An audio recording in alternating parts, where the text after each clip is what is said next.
Muxtasar Minhajul Qasidin İmam İbn Qudama el-Maqdisi Muomaladagi qoida usullar erning ustidagi va ayolning ustidagi majburiyatlar haqida. Er kishi 12 turlik ishda mo'tadil va adab qoidaga uyg'un ish tutish kerak. To'y tamoqi berish. Er tarafning to'y ziyofati berishi mustahab amaldir. Ayollar bilan xush muomalada bo'lish va ularning ko'proq hissiyotchan ish tutish tufayli aqli kodligi bois solgan ig'richiliklarni ko'tarish. Sahih hadisda payg'ambar sallallohu alayhi vasallam ayollarga yaxshi muomala qilishni o'zaro tavsiya qilishinglar. Haqiqatan ayollar agir qo'rug'idan yaratilgan. Qo'rug'ining eng agir yeri uning eng ustidir.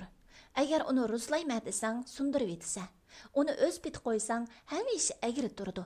Şoňa nasihatimni qabul qilib, ayollarga yaxshi muomala qilinglar degan. Bilginki, ayoli bilan yaxshi o'tish demak faqatla uningga aziyat bermaslik deganlik emas. Balki ayoliga aziyat berishdan to'xtash bilan birga ayolining ig'richiliklarini ko'tarish, tentaklik va qiydashlarga payg'ambar sallallohu alayhi vasallamga agishib sabr qilish demakdir. Sahihaynda Umar roziyallohu anhu mundaq rivoyat qilgan. Payg'ambar sallallohu alayhi vasallamning ayollari uzatqa gap yondiratdi. Hatto ba'zilari atagandan kechgacha uzatqa may tartatdi. Ayoli bilan o'ynashish va chaqchaqlashish. Payg'ambar sallallohu alayhi vasallam ayollar bilan o'ynashatdi. Aisha raziyallohu anha bilan musobaqalashgan edi. Payg'ambar sallallohu alayhi vasallam Jabir raziyallohu anhuga qiz olsangchi, uning bilan o'ynashatding, u sen bilan o'ynashatdi degan. Haddidan oshirib etmaslik. O'ynashish va chaqchaqlashishda ayol kishining nazaridan tushib ketgudek oshirib etmay, o'tiral yo'l tutish lozim. Rivoyat qilinurki, Umar roziyallohu anhu o'z valilaridan birini aybladi. Hazrat Umarning ayoli ayblanguvchini tilib olish uchun: "Ey mu'minlarning amri, navajidan uningga achchiqlanadilar" degan edi Umar. "Ey Allohning dushmani, sen qaysi salohiyat bilan bu ishga aralashsan? Atkarchilik qilmay, yipingni egir" dedi. Ayolini kullashda normal bo'lish. Ya'ni balo qazoning oldini olishga sal qaramaslik va ziyoda gumonxo'r bo'lmaslik kerak. Payg'ambar sallallohu alayhi vasallam safarga chiqqanlarni qaytib kelganda uyiga kechasi tuyuqsiz kirishdan to'sgan. Nabiqani mo'tadil tutish, isrofmi qilmay, bexillikmi qilmay, o'tiral bo'lish. Bir kishining yaxshi tamoqni oilasiga yedirmay, faqat o'zini yeyishi noto'g'ridir. Bunday qilish qalbda g'azab paydo qiladi. Yigitning hayzdor ayolga qanday muomala qilishni bilgudek darajada hayz va ahkomlarini o'rganishi, ayoliga to'g'ri bo'lgan e'tiqodni o'rgatishi, agar ayolida bid'at bo'lsa, uning qalbidan barliq bid'atni yo'qotishi va ayoliga namoz, hayz va istihoza ahkomlarini o'rgatish kerak. Yani ayolining hayz qini sham namozidan burun bir rakat namoz o'qig'idek vaqt oldida to'xtagan bo'lsa, peshin va asrning. Agar bomdod namozidan burun bir rakat namoz o'qig'idek vaqt oldida uzilgan bo'lsa, avvalgi oqshomgi sham va xubtanning qazosini o'tish kerakligini ayoliga o'rgatadi. Bu ayollarbek rioya qilmaydigan masaladir. Agar kishining bir necha xotini bo'lsa, ularga odilona muomala qilish kerak. Adillik ayollarning yanida qo'nish va xarajat xususida tang muomala qilish bo'lib, hargiz banda qodir bo'lolmaydigan sevgi, muhabbat va jinsiy turmushda barobar muomala qilish emas. Kishi agar safarga chiqmoqchi bo'lsa va ayollardan birini o'z bilan ilib chiqmoqchi bo'lsa, ular orasida chek tashlag'ay. Chek qaysiga chiqsa, shu ayolini o'z bilan birga ilib chiqqay. Chiqishmaschilik. Agar ayol kishi chiqishmaschilik qilsa, uni adablash va majburiy itoatga ko'ndirish kerak. Lekin ayolni adablashda oldi bilan nasihat qilish va qo'rqitish orqali tadrijiy ayvashga keltirish kerak. Agar bu usul kor qilmasa, biriga yotmasin. Ya'ni ayolga kaynin qilib yoki ayrim ko'rpa silib yotsin. 3 kungacha gap qilmasa bo'ladi. Agar bu ishlar kor qilmasa, uni yaralandirmoqdek, qon chiqmoqdek holda yuzidan boshqa yerlarga yengil ursa bo'ladi. Jimaning adablari. Allohning ismi bilan boshlash, qibladan boshqa yoqqa burilish, xotin bir parcha raq bo'lsa-mu yepini velish, qip yalang'och bo'lib olmaslik. Jimani ayoli bilan o'ynashish, quchoqlash va suyish bilan boshlash.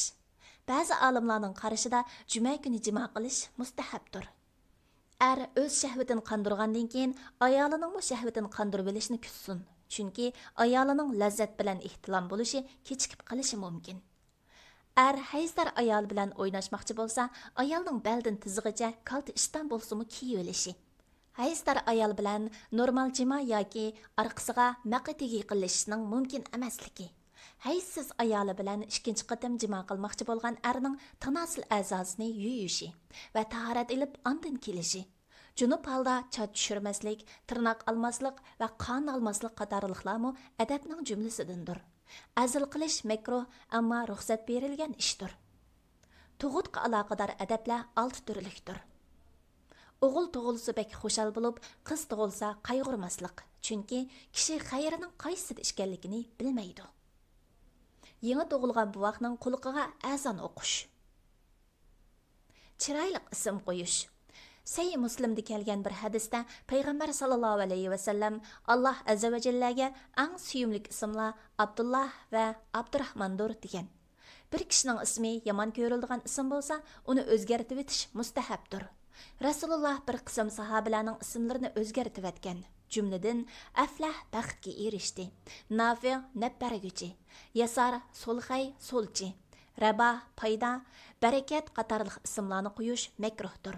Chunki masalan barakat bormi deyilsa, yo'q deyilib qoladi. O'g'il balaga 2, qiz balaga 1 qo'y o'ltirib aqiqasini qilish. Xurmo yoki tatliq yemaklik bilan balani eg'izlantirish. Xatna qilish. Taloq. Bu Alloh taolo eng yomon ko'radigan mubahdir. Shunga bir erning begunoh ayolini ushtumda taloq qilishi makruhdir. Ayol kishining mo erni taloq qilishga qistishi durust emas. Ayolini taloq qilmoqchi bo'lgan er shu 4 ishga rioya qilsin. İddat vaqti uzun bo'lib qolmaslik uchun ayoli saq chaqda odat ko'rib saqaygandan keyin uningga yaqinchilik qilmay turib taloq qilish. Pushaymon qilib qolsa, ayoliga qaytib olish uchun faqat birla taloq qilish. Bu azobni yengiltish uchun taloq qilgan ayoliga foydalanilgudek bir narsa berib, siliq muomala qilish bilan uning ko'nglini yasash. Rivoyat qilinadiki, Hasan ibn Ali radhiyallohu anhu bir ayolini taloq qildi va uningga 10 ming dirham avatdi. Buni topshirib olgan ayol ayrilib ketgan qadrdondan kelgan ozg'ina mol dedi. Ayolining sirini oshkorlamaslik. Imom Muslim rivoyat qilgan bir sahih hadisda Payg'ambar sallallohu alayhi va sallam mundaq degan: Shubhisizki, qiyomat kuni Alloh taolaning huzurida joyi eng yomon kishilardan biri ayoliga yaqinchilik qilib, ondan ayolining sirini yoyadigan kishidir. Solihlardan bir zot ayolini taloq qilmoqchi bo'lganda uningga ayolingdan shubhilantirgan omil nima deyilgan edi, u javob berib: Aql kishi degan ayolining sirini oshkorlamaydi dedi. U ayolini taloq qilib bo'lgandan keyin uningdan yana so'rashdi: Ayolingni nimishqa taloq qilding? U zot mundaq javob berdi: Mening haqning ayoli bilan nima ishim? Yuqorqilarning hammasi erning majburiyatlaridandir. Ikkinchi qism erning ayoli ustidagi haqlari. Abu Umama radhiyallohu anhu deganki, men Payg'ambar sallallohu alayhi va sallamning navoda bir kishini yana bir kishiga sajda qilishga buyuradigan bo'lsam edim, ayolni eriga sajda qilishga buyurdim deganligini angladim. Bu qismda erning ayolining ustidagi haqqini ta'kidlaydigan ko'p hadislar bor. Xeyli ko'p bo'lgan bu haqlarning eng muhim ikkisi tuvandagidekdir. İffetlik bo'lish va nomusni saqlash. Qanoatchan bo'lish. Salaf solihlar zamonida ayollar qanoatchan edi. Bir kishi uydan chiqsa, ayoli uningga: Harom kasb qilishdan saqlaning.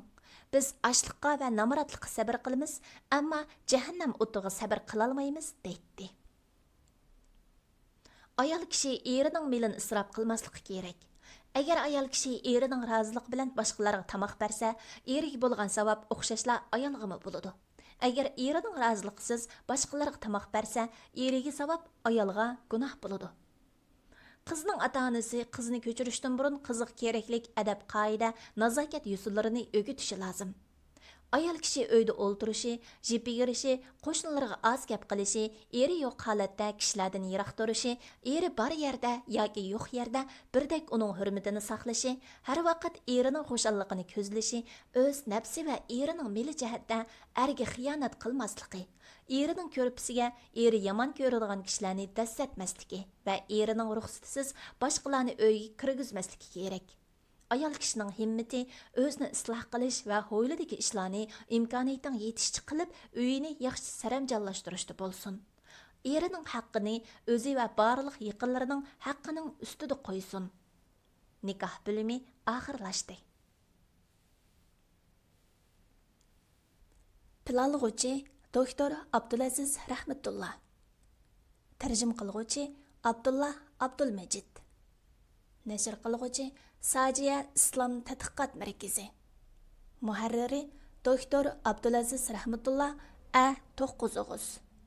Korrektor Abduvali Abliz Muhammed Barat.